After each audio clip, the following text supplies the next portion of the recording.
नमस्कार जातकों। देखिए, आज चर्चा का विषय ये है कि इहलोक परलोक। काफ़ी लोग परेशान होते हैं मोक्ष के लिए। देखिए, मोक्ष के लिए अच्छे कर्म करने पड़ते हैं और एक शाश्वत नियम है कि बिना मरे स्वर्ग नहीं मिलता। तो काफ़ी लोग जाते हैं, गंगा स्नान करने जाते हैं, कुंभ में जाते हैं और उनको लगता है कि इससे उनके जो है सभी पापों का जो है शमन हो गया। ऐसा होता नहीं है। इनसे उन पापों का शमन होता है जो आपने बेध्यानी में या बिना जानकारी के, बिना संज्ञान में आए, गलती से त्रुटिवश किए हैं। उसके बाद जो एक्चुअल में जानते हुए पाप किए हैं उनके लिए तो आपको भुगतना ही पड़ता है आने वाले जन्मों में।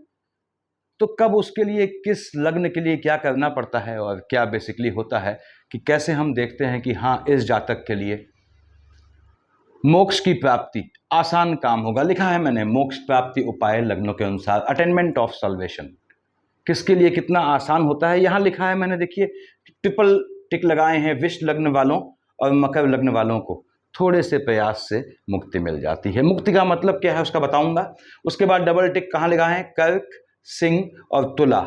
इनको, ये सेकंड नंबर के आते हैं जिनको थोड़ा प्रयास ज़्यादा करने से मुक्ति मिल जाती है। सिंगल देखिए, मिथुन, आपने कन्या, इनमें जो है थोड़ा ज़्यादा प्रयास करना पड़ता है। बाकी में आपको थोड़ा लॉन्ग टाइम प्रयास करना पड़ता है। किस चीज़ के लिए? यदि आप मोक्ष चाहते हैं, यदि आप चाहते हैं कि इहलोक के साथ साथ परलोक भी सुधरे, या अस्थिबंधन से मुक्ति पाना चाहते हैं, कीट योनि में नहीं जाना चाहते, अस्थिबंधन से मुक्ति पाना है, तो आपको जो है, फिर से बोलता हूं, आपको मोक्ष प्राप्ति के लिए प्रयास करना पड़ता है। और मोक्ष प्राप्ति का सबसे बेहतर तरीका क्या होता है? जैसे गीता है, भगवत गीता। भगवत गीता में 700 श्लोक हैं, 18 अध्याय होते हैं। देखिए, तो भगवत गीता जाप करते हैं आप नियमित रूप से, तो आपको जो है निश्चित रूप से जो है ये यकीन जाने, जो भगवत गीता का जाप करता है, तीसरे अध्याय का कब करते हैं? जवानी में। 16वें 18वें अध्याय का कब करते हैं? ये आपका जो 40-45 की एज में होती है। 8th अध्याय का जब आपकी 50-55 प्लस होती है, तो आपको पाठ करना चाहिए नियमित। सिंगल अध्याय के पाठ से काम चल जाता है और नियम से शुरुआत से पढ़ के कंप्लीट पढ़ सकते हैं। मैंने बताया 700 श्लोक होते हैं। तो भगवत गीता पढ़ने से निश्चित रूप से आपको जो है मोक्ष की प्राप्ति होती है। इहलोक परलोक के जो बंधन है, इससे आप मुक्त पा जाते हैं या अस्थि बंधन से फ्री हो जाते हैं।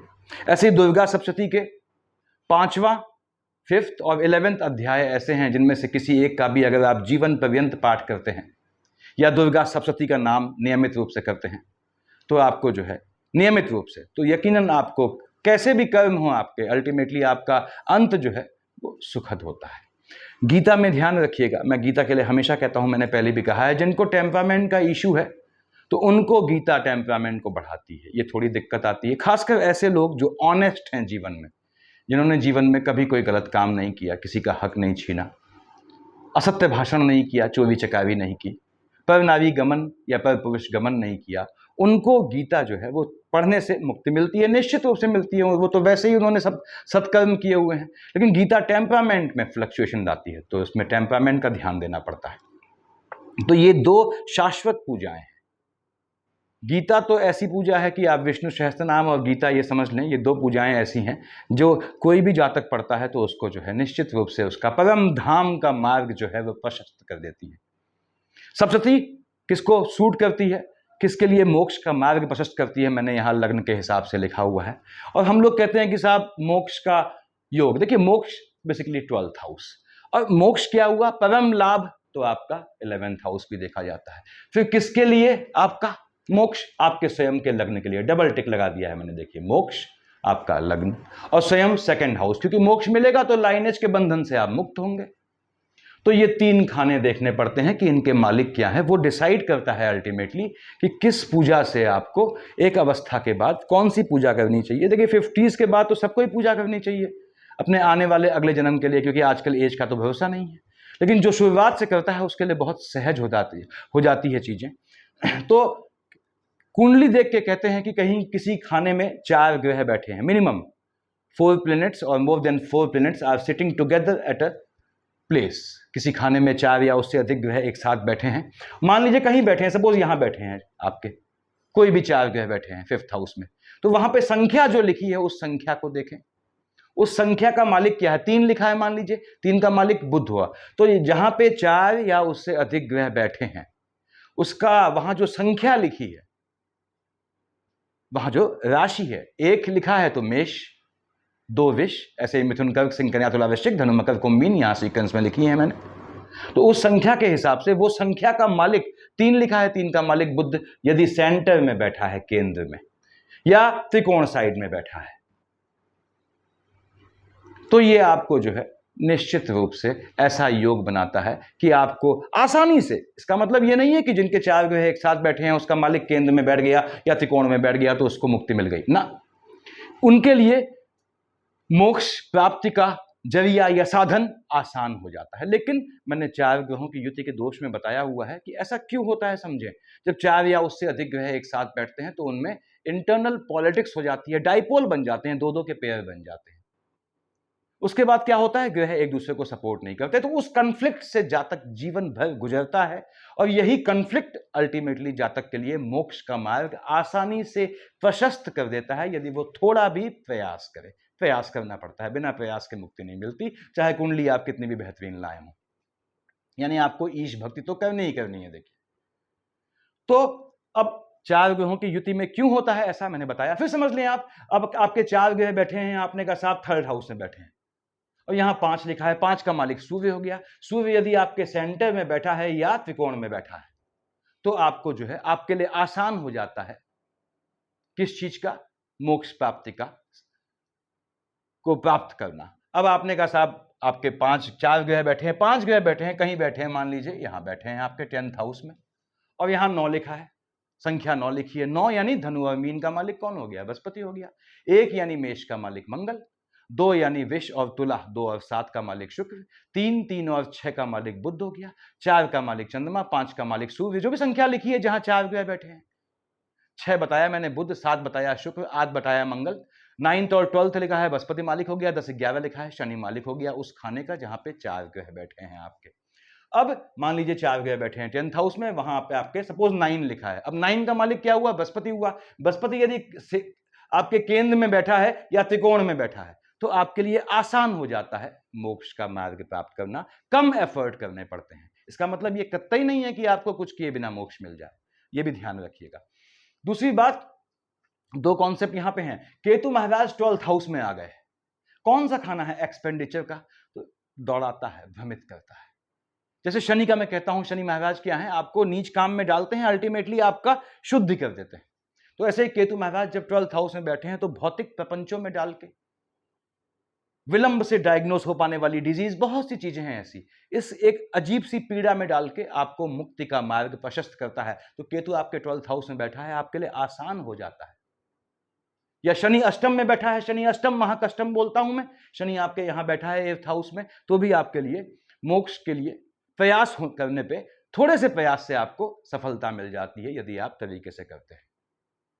उसके बाद चूंकि मैंने बताया मोक्ष वाला खाना आपका 12th हाउस यहां मान रहा हूं मैं, तो लग्न का लॉर्ड, 2nd हाउस का लॉर्ड, 12th हाउस का लॉर्ड यदि वहीं बैठे हों या सीधे उनको देखते हों या अपनी दृष्टि, जो दृष्टियां होती हैं ग्रहों की, देखते हों, तो यह भी आपके लिए मोक्ष को आसानी से प्राप्त करने का जरिया बनाता है। ये समझ लें आप। तो यदि आप 7th हाउस से पीड़ित हैं, स्पाउस वाले खाने से पीड़ित हैं, मोक्ष प्राप्त करना है, आप तुरंत गया पुष्कर जाएं, स्वयं का श्राद्ध करवा दें, उससे भी आपके मोक्ष का मार्ग प्रशस्त हो जाता है। तो अब ऐसे सिम्टम होते हैं जिसको कुंडली में देख के मालूम पड़ता है कि ये चीज आपको मोक्ष के लिए क्या करना है, उस पर आता हूं मैं। यहां जातकों इस चीज को समझ लें, क्योंकि आप दूसरी पूजा पकड़ेंगे, मोक्ष तो आपको दिलवाएगा। भगवत गीता कोई भी आपके लग्न का जातक को पढ़ता है, विष्णु सहस्त्र नाम कोई भी लग्न का जातक पढ़ता है, उसको निश्चित रूप से मोक्ष मिलता है। लेकिन वो टाइम ज्यादा ले कम ले, दैट इज डिफरेंट थिंग, वही चीज समझा रहा हूं मैं। देखिए यहां पे मेष लग्न है आपका, आपने कहा मेष लग्न है तो 1 यहां लिखा है, अब 1 यहां है तो 2 यहां होगा, ऑब्वियसली 12 यहां होगा। आपको इन 3 ग्रहों को साधना है, आपको मोक्ष मिल जाएगा। यहां लिख लिया है मैंने, देखिए मेष लग्न वालों के लिए क्या करना होता है, विष्णु सहस्त्र नाम पढ़ना है या सुंदरकांड पढ़ना है। अगर दोनों को खींच लेते हैं साथ, इससे बेहतरीन काम कोई नहीं है। विष्णु सहस्त्र नाम में मैं हमेशा कहता हूं सफिक्स और प्रीफिक्स वाला पार्ट मत पढ़िएगा, और सीधे जो है ओम नमो भगवते वासुदेवाय नमः से आप स्टार्ट करेंगे। 107 श्लोक या ऋचाएं होती है, उन्हें पढ़िएगा। सुंदरकांड को, विष्णु सहस्त्र नाम को पढ़ने में अगर आप 107 श्लोक पढ़ते हैं 15 से 16 मिनट लगते हैं।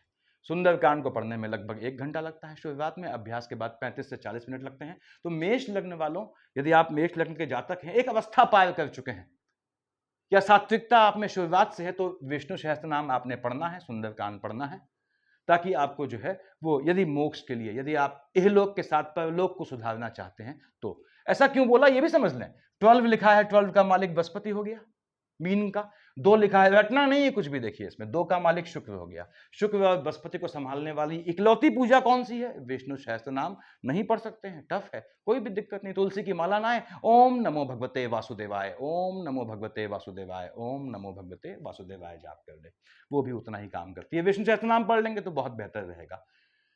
और उसके बाद एक का मालिक मंगल, तो इसलिए मैंने कहा कि सुंदरकांड भी आपको जो है, आपको लग्न को फ्री करता है। किससे? अस्थि बंधन से, जन्म मरण के चक्र से मुक्ति देता है। अब मैंने यहां पे एक हटा दिया, देखिए। अब हम आते हैं अगले लग्न का, ताकि सभी लग्न वाले जातक अपना समझ लें कि अगर आपका उद्देश्य अगले जन्म को सुधारना है या मोक्ष प्राप्त करना है, तो ये काम आपने करना ही करना है। ये आपको बेहतर देगा। 2 वृष लग्न, अब 2 यहां है तो 3 यहां आ गया। अब 2 यहां था तो 1 पहले होगा, यानी आपको ये 3 खाने संभालने हैं। ठीक बात है। आपने कहा साहब देखिए मैंने यहां अष्टम भाग्य लिखा है, ये समझ लीजिएगा। यदि आपके लग्न का लॉर्ड, अष्टम का लॉर्ड, भाग्य का लॉर्ड, ये भी अपने खानों को देखते हैं तो भी आपका योग आसानी से बनता है। तो वृष लग्न वालों क्या करना है? बुध गजेंद्र मोक्ष पढ़ना है। यहां लिख दिया, देखिए मैंने, गजेंद्र मोक्ष और विष्णु सहस्त्र नाम, सुंदरकांड। तीनों में से कोई भी 2 पकड़ लेते हैं आप अपने हिसाब से, ये आपको तार देता है। इन सबके अलावा यहां मैंने भगवत गीता का जिक्र नहीं किया, यहां नहीं किया। भगवत गीता कॉमन है, याद रखिए, यूनिवर्सल रेमेडी है। 2 यूनिवर्सल रेमेडी है यहां पे, गीता, भगवत गीता और आपके विष्णु सहस्त्र नाम, वो सब में कॉमन है। किसको जल्दी असर देगा मैंने यहां पे उस हिसाब से लिखा है। तो भगवत गीता पढ़ते हैं, विष्णु सहस्त्र नाम पढ़ते हैं, आपको कोई दिक्कत नहीं। कोई थोड़े समय के लिए ईश्वर लग्न के हिसाब से आपकी टेस्टिंग अवश्य लेगा, इसको ध्यान रखिएगा। ग्रह आपकी ईश्वर टेस्टिंग नहीं लेता, ग्रह आपकी टेस्टिंग करते हैं। उसके बाद टेस्टिंग में आप सफल हो गए तो फिर बात खत्म हो गई। तीसरा आपने कहा साहब, तो यहां पे गजेंद्र मोक्ष, विष्णु सहस्त्र नाम, सुंदरकांड। वृष लग्न वालों को अगर मोक्ष प्राप्ति चाहिए तो उसके लिए इनको इनमें से कम 2 को साध लेंगे, काम चल जाएगा। मिथुन लग्न वालों, मैंने कहा साहब यहां 3 लिख दिया। अब यहां 3 है भाइयों और बहनों, तो यहां 2 आ गया। अब देखिए, अब आपको इन 3 खानों को साधना है। कैसे साधेंगे? पहला तो बताया मैंने, गजेंद्र मोक्ष यहां कॉमन लिख दिया है, देखिए गजेंद्र मोक्ष आपको करना है। दूसरी बात, विष्णु सहस्त्र नाम पढ़ना है, शुक्र महाराज को संभाल लेगा। तीसरी बात, यदि आपने लग्न के लॉर्ड बुध का साण का उपाय किया है, साण को केले खिलाने वाला, the game of mercury part 1 part 2 में डाला है मैंने लग्नों के हिसाब से, तो वो किया है आपने, तो आपको वो करते हैं। उसने आपने उसको जो है 27 नक्षत्र होते हैं, मैं समझाता हूं हमेशा कि अश्वनी, भरणी, कृतिका, रोहिणी, मृगशिरा, सो ऑन के हिसाब से 27 वेडनेसडे आपने किया, फिर कुछ समय रुक गए, 28 से 32 दिन मिनिमम रुका जाता है, फिर अगले बुध से स्टार्ट किया। अगर आपने इसको जीवन में रूटीन बना दिया, या फिर मिथुन लग्न वालों आपने जो है, ये कन्या के लिए भी है, यदि आपने जो है इसको नियम बना लिया जीवन में कि साहब साण दिखेगा मैं उसको केला खिलाऊंगा, प्रोसेस बताई है मैंने, तो आपको जो है बहुत ज़्यादा कुछ परेशान होने की जरूरत नहीं पड़ती। साण को केला खिलाते हैं, बुद्ध की एक माला जपते हैं, आपको निश्चित रूप से ये मुक्ति का मार्ग प्रशस्त करता है। तो मिथुन के लिए ये पोजीशन है। मैंने बताया आपको कि वृष लग्न वालों को जल्दी आसानी से मिल जाता है, देखिए आसानी से मोक्ष प्राप्ति होती है, ट्रिपल बनाया हुआ है यहाँ पे। उसके बाद आगे आते हैं हम, मिथुन हो गया, वृष हो गया, मिथुन। अब हम आते हैं कर्क पे। देखिए मैं ऐसे टिक लगा दूं, कंफ्यूजन न रहे। कर्क में आपने कहा साहब 4 यहाँ है, 5 यहाँ है, 6 यहाँ है, यानी बुध को संभालना है, चंद्रमा को संभालना है, भगवान भास्कर को संभालना है। चंद्रमा और भगवान भास्कर को संभालने के लिए सिंह लग्न वालों आपको दुर्गा सप्तशती और विष्णु सहस्त्र नाम देखना पड़ता है। दुर्गा सप्तशती और विष्णु सहस्त्र नाम पढ़ लेंगे आप नियम से, निश्चित रूप से आपको ये जन्म मरण के बंधन से मुक्त कर देता है। तो ये आपके सिंह लग्न वालों का केस था, यानी आपको दुर्गा सप्तशती पढ़ना है। सॉरी, कर्क लग्न वालों का, अरे मैं कर्क की बात कर रहा हूँ, वेरी सॉरी। कर्क लग्न वालों के लिए गजेंद्र मोक्ष और भगवत गीता आपने नियमित पढ़नी है। गजेंद्र मोक्ष क्यों? बुद्ध को साधना है, भगवत गीता सूर्य और चंद्रमा को साधेगी। सॉरी, बोलने में थोड़ा गलत हो गया। और सिंह लग्न वालों की बात करता हूं, पहले समझने। कर्क लग्न वालों आपको गजेंद्र मोक्ष पढ़ना है, भगवत गीता पढ़नी है, क्योंकि आपको बुद्ध को साधना है। बुद्ध को साधना है तो गजेंद्र मोक्ष पढ़ना है। चंद्रमा सूर्य को साधना है तो भगवत गीता पढ़नी है। हालांकि भगवत गीता सब में काम कर जाती है, मैंने बताया पहले। अब आगे बढ़ता हूं इसमें मैं, यहाँ पे कन्या लग्न वाले जातक, कन्या लग्न वाले, सॉरी सिंह लग्न वाले जातक, सिंह आपने यहाँ 5 लिख दिया साथ, 5 6, 5 6 है तो 4 है। किसको साधना है? चंद्रमा को, सूर्य को, बुध को। यहाँ लिखा है देखिए मैंने कि सिंह लग्न वाले जात को दुर्गा सप्तती और विष्णु सहस्त्र नाम आपका काम कर जाता है। यदि आप दुर्गा सप्तती पढ़ते हैं, आपके लग्न की जो है वो अधिष्ठाता देवी भी होती हैं, और विष्णु सहस्त्र नाम तो आपको निश्चित रूप से ये जो आपको मुक्ति का मार्ग प्रशस्त करता है। वैसे भी सिंह लग्न वालों को सप्तती अवश्य पढ़नी चाहिए। अब दुर्गा सप्तती में क्या पढ़ना है, मैंने बताया आपको कि दुर्गा सप्तती में अगर सहस्त्र नाम पढ़ते हैं भगवती के, बहुत अच्छी बात है। अदरवाइज 5th या 11th अध्याय तो वो है, पैनाशिया है, रामबाण है इसका। उसके बाद हम आते हैं कन्या लग्न पे। कन्या यानी 6 7, तो यहाँ 5 आ गया। सूर्य को, बुध को और शुक्र को संभालना है। तो लिखा है देखिए मैंने कि कन्या लग्न वालों गजेंद्र मोक्ष एक साथ संभालता है आपके बुध और शुक्र को, और आपके दुर्गा सप्तती पढ़ते हैं तो आपको निश्चित रूप से मोक्ष का मार्ग प्रशस्त करता है। यहाँ पे आगे बढ़ते हैं, तुला लग्न वाले जातक। तुला यानी 7, आपने कहा साहब ये 7 लिखा है, 8 और 6। बुध, शुक्र और मंगल को साधना है तुला। गजेंद्र मोक्ष लिखा है देखिए मैंने यहाँ पे, सुंदरकांड, विष्णु सहस्त्र नाम, इनमें से कोई भी 2 पकड़ लेंगे, जीवन तार देगा आपका ये।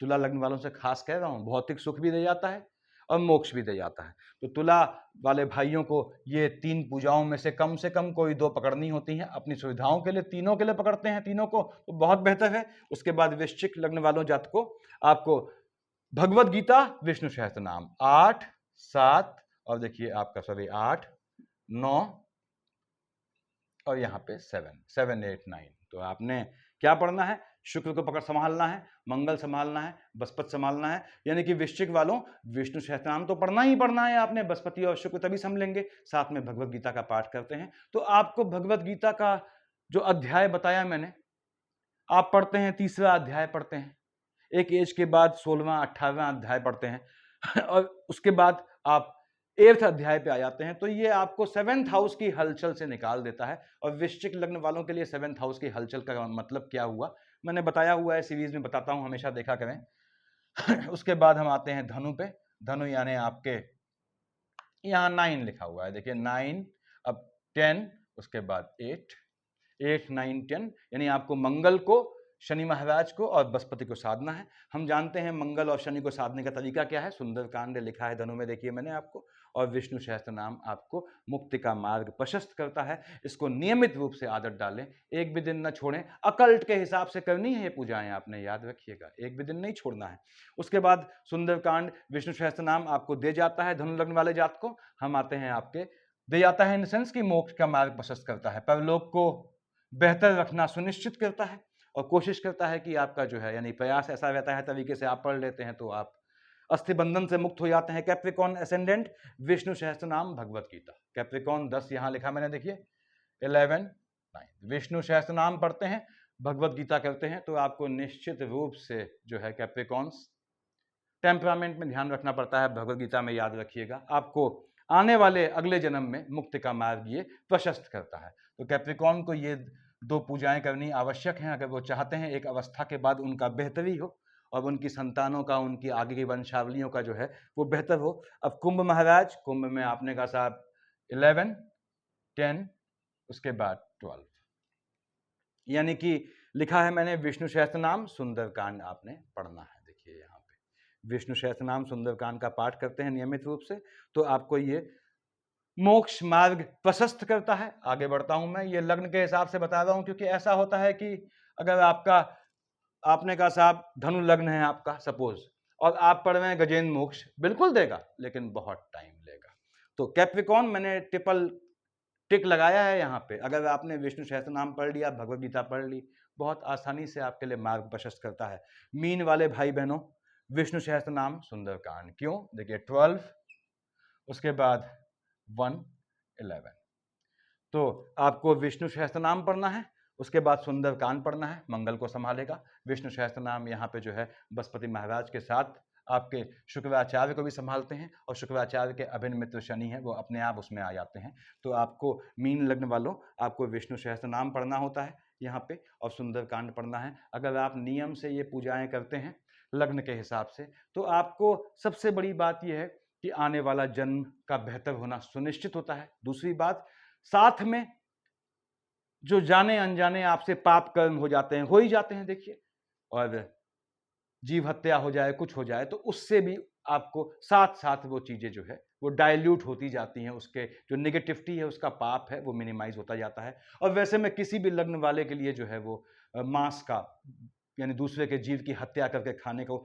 सपोर्ट नहीं करूँगा, क्योंकि आप इनमें से कोई भी पूजा करते हैं तो थोड़ा आपको, हालाँकि नियमित करते हैं तो मैंने समझाया हुआ है, मांस मदिरा का कैसा भी परहेज़ नहीं होता है। यदि आप नियमित पूजा करते हैं तो मांस मदिरा का कैसा भी परहेज़ नहीं होता है। हाँ, आप मंगल का व्रत लेते हैं तो मंगल के दिन व्रत ले रहे हैं तो आपको ध्यान रखना है कि आप सात्विक फास्ट लेंगे या फिर जो है आप मीठा खाएँगे। आप बृहस्पति का व्रत लेते हैं तो बृहस्पतिवार को प्याज लहसुन नहीं खाएँगे ऑब्वियसली। लेकिन अगर आप नियमित रूप से मंगल महाराज की हनुमान चालीसा पढ़ते हैं तो उसमें बंधन नहीं होता। लेकिन इसके बाद भी जातकों की जीव हत्या बिल्कुल अवॉइड करें, और उससे जो है किसी को अल्टीमेटली सुख नहीं मिलता। तो ये पूजाएँ आप अपने लग्नों के हिसाब से कर लेते हैं। यकीन जानिए कि ये पूजाएँ, इनमें से सारी जितनी भी पूजाएँ हैं, ये बहुत-बहुत, अगर आप मोक्ष के उद्देश्य से कर रहे हैं, 7.5 साल लेती हैं मैच्योर होने के लिए। 7.5 साल आपने कर लिया, उसके बाद किसी कारण से आप कुछ समय नहीं कर पाए, तो आप उसका जो है, उसके बाद दोबारा उसको स्टार्ट कर सकते हैं, उद्यापन करके उसका। और इनमें शुरुआत में होम करने की ज़रूरत नहीं। अगर आप मोक्ष के लिए कोई पूजा करते हैं, तो वो क्या होता है, अनलिमिटेड आपके जीवन के अंत तक चलनी है, तो उसमें आपको जो है संकल्प लेने की आवश्यकता नहीं पड़ती। हाँ, इनमें से कोई पूजा, जैसे मैं समझाता हूँ, किसी स्पेसिफिक उद्देश्य के लिए कर रहे हैं, वैवाहिक जीवन की हलचल को शांत करने के लिए, धन प्राप्ति के लिए, बेहतर स्वास्थ्य के लिए, या किसी भी चीज़ के लिए, संतानों के भले के लिए, तब आपको जो है संकल्प लेना पड़ता है। तो मोक्ष प्राप्ति, अटेनमेंट ऑफ सॉल्वेशन के लिए मैं फिर से कह दूं जातकों, जिसका जो लग्न है वो कम से कम इनको अवश्य साधे। और फिर समझ लें, अगर मेष लग्न वाले जातक हैं, वो गजेंद्र मोक्ष पढ़ते हैं मान लीजिए सपोज, तो उनको ऐसा नहीं है कि गजेंद्र मोक्ष का फायदा मिलेगा नहीं, बिल्कुल मिलेगा, लेकिन उनको वो फायदा जो है, जो मिलना था 7.5 साल में, वो उनको 20-20 साल में मिलेगा। तो ये वो पूजाएं हैं जो आपको इंस्टेंट रिजल्ट देंगी। इंस्टेंट, क्योंकि इंस्टेंट रिजल्ट तो तुरंत चाहिए नहीं, मोक्ष मतलब अगले जन्म का। तो अगले जन्म के लिए कितनी जल्दी आपको ये बेहतरी के लिए तैयार कर देंगी, दैट डिपेंड्स कि आपने कौन सी पूजा पकड़ी है। सफिशिएंट है इतना। Thank you.